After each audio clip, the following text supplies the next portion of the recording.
talk now to Hussam Zomlot, head of the Palestinian mission to the UK. Welcome to you. Thank you for being with us. So what Mr. Netanyahu was saying is there is no role for Hamas in a post-conflict Gaza.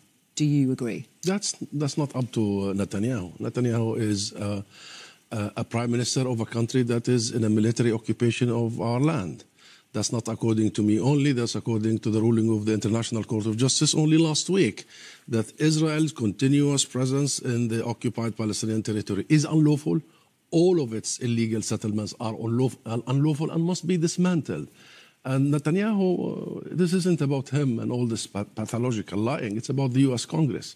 To allow him to humiliate millions of American people and turn the Congress into a circus. Do you think there is a role then for Hamas in running a post-conflict Gaza? That will be up to the Palestinian people. What matters the most is that we need to uproot the root cause of all this, which is the subjugation of an entire nation for a long time. This is about time we focus on that. Then who governs, who leads is up to the ballot box. OK, well, that's interesting that you say it's up to the Palestinian people, because there is this agreement that has been brokered by the Chinese this week that Fatah, your organisation, and Hamas have both signed, and it agrees to form an interim national reconciliation government for the occupied West Bank and for Gaza post this conflict. So you've preempted a choice of the Palestinian people? Not whatsoever. How so? Not whatsoever. In the interim, you need one government, central, in charge of the entire territory of Palestine and all of the people of Palestine, Gaza, West Bank, including Jerusalem, that delivers in the day after, that cares about this humanitarian catastrophe, begins the extensive program of reconstruction and rebuilding after Israel destroyed every single city in the Gaza Strip, 70% of homes, 80% of schools, 90% of hospitals, and 100% of universities. And this government will be in charge also of making sure that we prepare for national elections. And having agreed in China, all political factions, that there will be only one legitimate government appointed by the PLO is very good news. But how is it realistic, how is it conceivable that Hamas, designated a terrorist organisation by the UK government, by many others, would be involved in running Gaza? No, but the agreement is very clear. The agreement is we will appoint a technocratic government. Yeah, but even so, I mean... That Hamas will not object to a one united technocratic government that is in charge of the entire Palestinian territory. Because they'd be part of it. Of course they wouldn't object to it. According to this agreement, they would be part of it.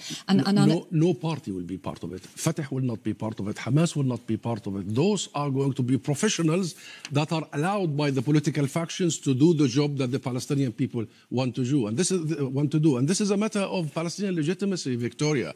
This is not a matter for conversation. You know, all these dubious suggestions that there will be foreign forces taking over Gaza, that there will be partial solutions for Gaza. I just want to make it clear. Let me clarify. If I may clarify for our audience, sir, if I may.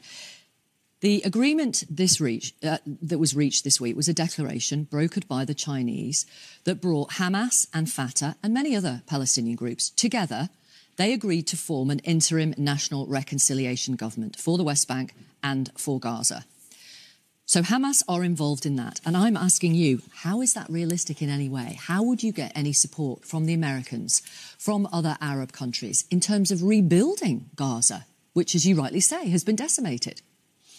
Well, number one, we have a legitimate system, political system. It's the Palestine Liberation Organization, the PLO. It's the umbrella that represents all Palestinians. Yes. And not one Palestinian challenges the legitimacy of that organization, which I represent here in London, and I used to represent in Washington. But answer the point. This is the global. Hamas. So the PLO is in charge of representing the Palestinian people and of forming a government that is in charge of the entire territory. There is already a government that was formed only 2 months ago.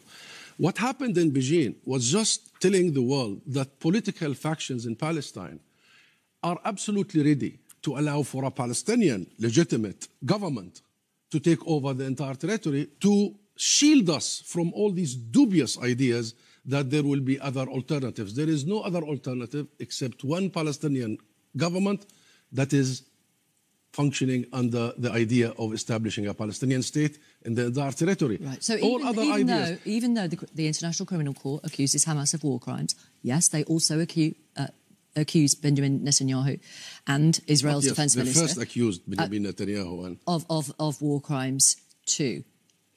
So you would be willing to work with Hamas? That's what you're saying today?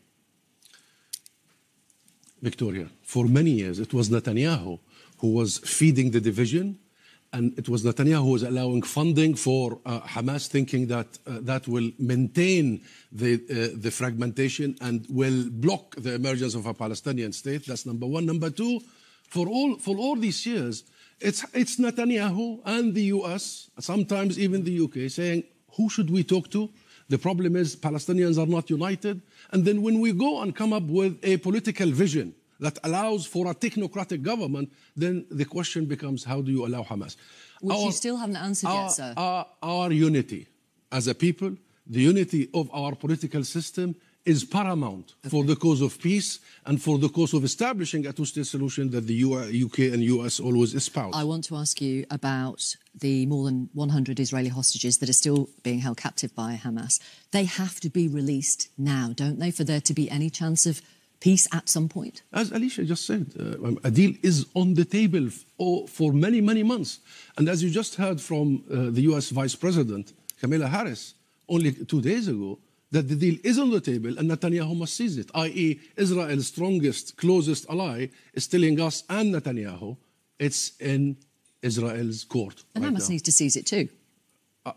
I think, according to the mediators, now Israel must decide, because the deal has been offered to Israel, whereby the first phase will release all the civilian hostages. There will be exchange. And remember, Victoria, and we need to remember, we have hostages. Israel took more than 4,400 only from the West Bank since the 7th of October, without charge, without trial. The situation in Israeli prisons for Palestinians is simply unimaginable. The torture, the murder, the starvation of the prisoners, of the hostages. They should not be called prisoners, of the hostages. So there will be a deal. I think we are prepared for that. But the one thing that's stopping us is Netanyahu's personal calculation. He knows once a deal is done, he's done.